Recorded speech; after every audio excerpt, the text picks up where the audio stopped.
you, brother. You are such an extraordinary leader, and we have become lifelong friends. I just, in front of everyone, I want to thank you, Tim.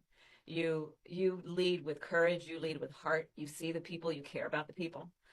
You believe in uplifting the dignity to which all people are entitled, and you do it and you have a sense of fun when you're doing it. But you are an extraordinary leader, and obviously the people of Minnesota are very, very lucky to have you there. But you are a national leader and a dear friend, and thank you. Noel, thank you for your work in Pennsylvania and all that you did for our campaign. And let me just say to everyone on this call, I am so grateful for you, and I'm so thankful to you. I'm thankful for your love of our country and your willingness to put the work into it. I'm thankful for the faith that you put in me and Governor Walz and our team. And I am thankful because I know your character is such that you're not going to get knocked down. And you're in this fight. And you're in it for all the right reasons. And I know that about you. It's why you're part of this call right now and all the work that you did over those 107 days and even before. That's your nature. And the outcome of this election, obviously, is not what we wanted. It is not what we worked so hard for. But I am proud of the race we ran. And your role in this was critical. What we did in 107 days was unprecedented. Think about the coalition that we built. And we were so intentional about that. You would hear me talk about it all the time. Being a daughter of parents who are active in the civil rights movement, I know and believe that the best movements that are about progress in our country mean that it's leaders that we are dedicated to the coalition, to bringing people together that seemingly have nothing in common, but have everything in common. A coalition where we bring people together based on a deep love of our country and our understanding that the strength of our country will be a function of our willingness to put in the work.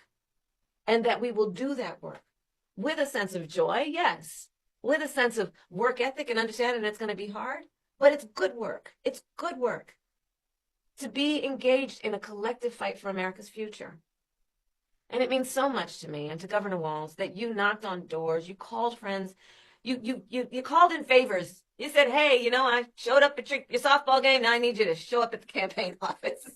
You put in the time. It was personal for you. And you gave all that you could to support our campaign. Because of your efforts, get this, we raised an historic $1.4 billion, almost $1.5 billion from grassroots supporters alone, the most in presidential campaign history.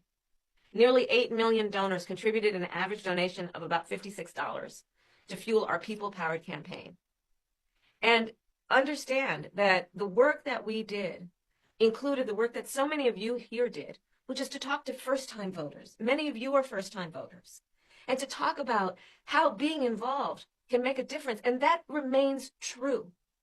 And that's one of the pieces that I just want us to please take away, that our fight for freedom and for opportunity and for the promise of America, it included, for example, nearly almost 4 million first-time contributors to our campaign because of the work you did of helping people know that they can be engaged and that they're not outside, that they're inside, that we're all in this together. And that work continues. The work must continue of reminding ourselves that we have an ability to stay engaged in a way that will make a difference. The work that you all did, it's going to have lasting effect. Again, I'll say, the election didn't turn out like we wanted it to. Certainly not as we planned for it to.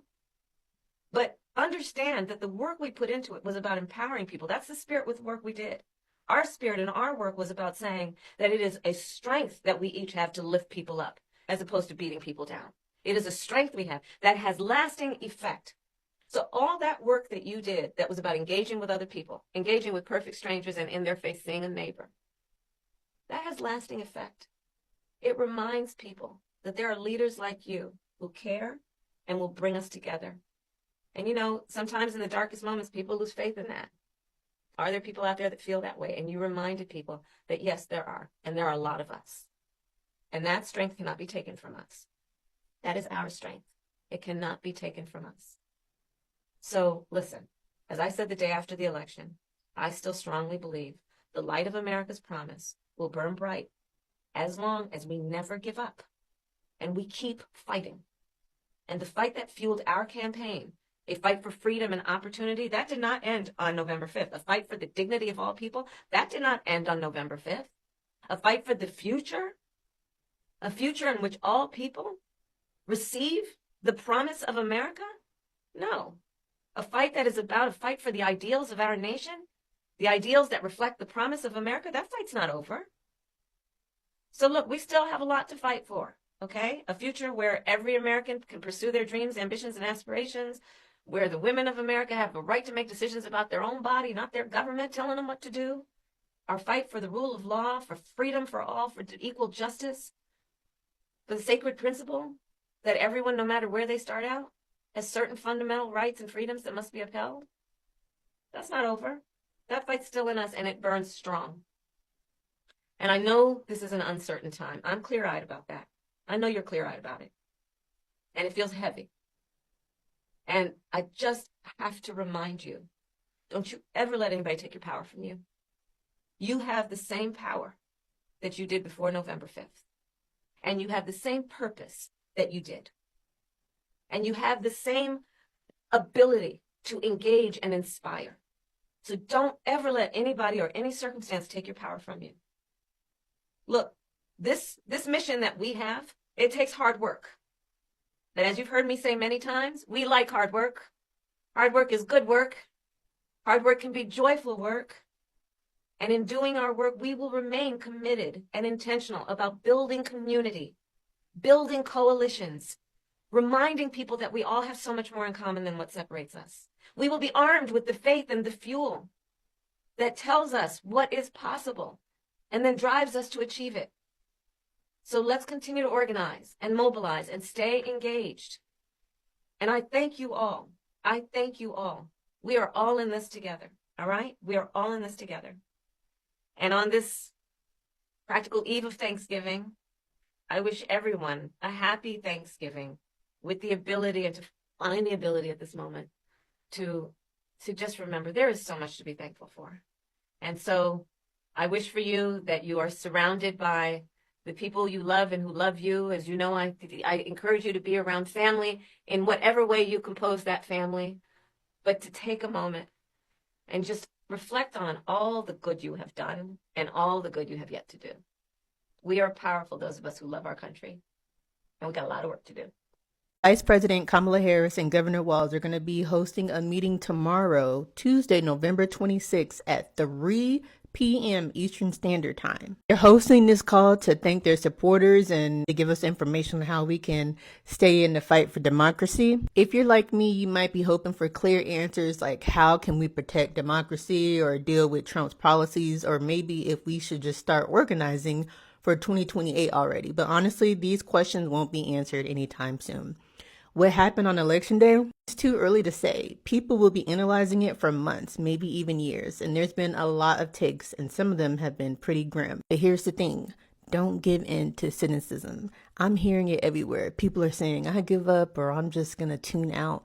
That's exactly what the other side wants. Every time someone tunes out, it is a win for Republicans. They thrive on apathy and on hopelessness. Stay involved at the local level. National politics might be a mess right now, but local issues are often clearer, and that's where we can make a real impact. Volunteer, join a local commission, start a community group, anything. Our civic institutions are at risk, and if we leave the process of rebuilding them to the Trump crowd, we're in serious trouble. The more we build locally, the stronger we'll be. So don't give up. Build your community, stay engaged, and remember, our democracy depends on it. So the Harris-Walz call was exactly what we all thought it was going to be, kind of just buzzwords and optimism and just, everything's going to be okay, enjoy your Thanksgiving. The one thing I will say, there were a lot of messages in the chat about recounts, so there's no way they don't know. At this point, we can all be certain they know. The point we're at now is whether or not something's going to be done about it. We know for sure they know, and we know for sure Russia interfered. We don't know the extent of it. We don't know if Trump was actually aware or if he colluded or what that is, but we do know that they know, and we do know that there is the interference. From the bomb calls alone, we know that. So, I don't know. Honestly, I think we knew for sure they weren't going to say anything legal, first off. It wouldn't be done over a virtual call. That would be like a it wouldn't be her announcing it either. It would be like a attorney's office or something like that, like an official press release type thing. But I don't know. I honestly think with the holidays coming up, they probably want everybody to cool down. They want, people to enjoy their holidays. I don't know if Black Friday has anything to do with it, wanting people to be chill and, get back into consumerism and stuff like that. But I don't know what it means, because honestly, either way, if they're doing nothing, then this lines up perfectly, and if they're doing everything, this lines up perfectly too. Because if we know that they know about the interference, then Trump's team definitely knows. And Trump's team definitely knows that we're talking about the recounts, and I'm sure they saw all the messages in the chat as well. So people are aware of it, and are asking about it. So I honestly feel like this meeting was maybe just to, like, cool tempers and, like, nothing to escalate too much, and maybe even to, like, tell Trump's team to, like, chill out. There's a lot of theories about, are they really rolling over and dying, or did they put in some type of, like, fail-safe to catch if somebody went in and messed with stuff, or are they monitoring his calls to see if he slips up and, like, talks directly to Putin, like, you know what I mean? There's a lot of things that we don't know that's going on, and then adding the fact that the FBI director and the DHS leader, I forget what position, decided to skip the annual Senate public testimony over worldwide threats, and said that they could only do it in a confidential meeting, makes me think there is an active ongoing investigation into the Russia bomb interference. And then also that Biden just approved within a week or within 10 days, I think, of the election, to finally start using long-range missiles into Russia. Now, that might also be because, North Korea sent over troops, and, they don't know what's going to happen once Trump takes hold. If stuff's true, then he's probably going to be very sympathetic to Putin. So they might just be wanting to, give Ukraine a final show of force, and, like, but there's a lot of questions going on right now, and I honestly think if it was up to Harris, if it was up to Walz, they would push the issue. I think it's going to come down to whether or not they have a substantial amount of evidence that they think will be able to avoid a civil war. So I think that's what it comes down to. But I don't know. Let me know your thoughts. Did y'all not see the message? A virtual event today. Yeah, Madam Vice President wants to speak to us. Now, it's today from 3 to 3 p.m. EST, people. That means if you're in California, be ready on your lunch break to clock in to this virtual meeting. Kamala Harris and Tim Walz have announced a meeting on November 26th from 3 to 3:30 Eastern Time Zone. I'm hoping from it we can get some more information, though I would be surprised if everything's just laid out. I don't know. I just don't see them doing it that way, and so close to Thanksgiving, and then it's still only, the 26th is still only 3 weeks from the election, as wild as that is. So, I don't know. I'm excited to hear what's going on straight from the horse's mouth, and see if there's any insights. But I'm also not going to hold my breath or get upset if they don't mention it. But I'm not certain. I don't know. How are y'all feeling? Do you think that they would bring it up? I really think that they're preferring to do, let the state level checks and balances work as intended. Now, I wonder if they'll bring up the issue of, hand recounting and some of the bullet voting and stuff like that. But I'm not certain. I don't see a way how they would be able to have this meeting and not talk about the Russian interference to at least some extent. Now, are they going to address the free speech for people letter or any of the other letters or claims that are going around. I don't know. Snopes has, went through and disproven some claims, but still leaves the door open for a lot of the claims as well. So I'm not certain. This could really go any way. But regardless of how the meeting goes, we all know that there was Russian interference. Whether or not it was to the extent that it changes the election results, I'm not sure. But if one candidate was aware and was taking help from a foreign adversary, then there should probably be a criminal investigation to go along with that. I don't think anybody would disagree, but I'm not sure. And it's just, I don't know. I remember there was a point in time where the emails were such a scandal, what about national security? What about this? What about that?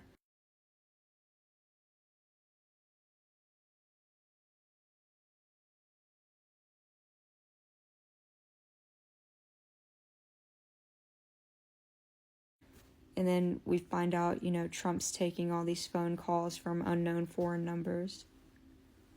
That he's hanging out with Musk every day while Musk is going and having all these private meetings with foreign leaders. I don't know. Stuff's weird. So, are you guys signed up? I know y'all been talking about it this weekend. I haven't posted about it yet, but tomorrow, November 26, 2024, 3 to 3:30. This is a grassroots call with Vice President Harris and Governor Walz. I'm not going to speculate what this is about. I'm not going to read a lot into it. I'm just glad that they are reaching out and talking to us and keeping us engaged, because I think that that's what they should do. Again, I'm not going to read anything into it. I am just happy that they're reaching out. This probably won't be interactive, so don't you guys go in there thinking that you're going to be asking a whole bunch of questions, because probably not. But yeah, this is exciting. If you didn't get an invitation and you want the link, comment or send me a message and I'll see about getting it to you, or post a link in my description, in my bio. Hello, YouTube. I, as always, rabbit hole digging. And I came across this, and I did not know that this was happening today. Kamala Harris and Tim Waltz had a virtual meeting today. Did you guys know about this? Did you guys attend this? And what did you guys think about this? I had no idea. Leave your comments below. Let me know what you think. Bye, YouTube.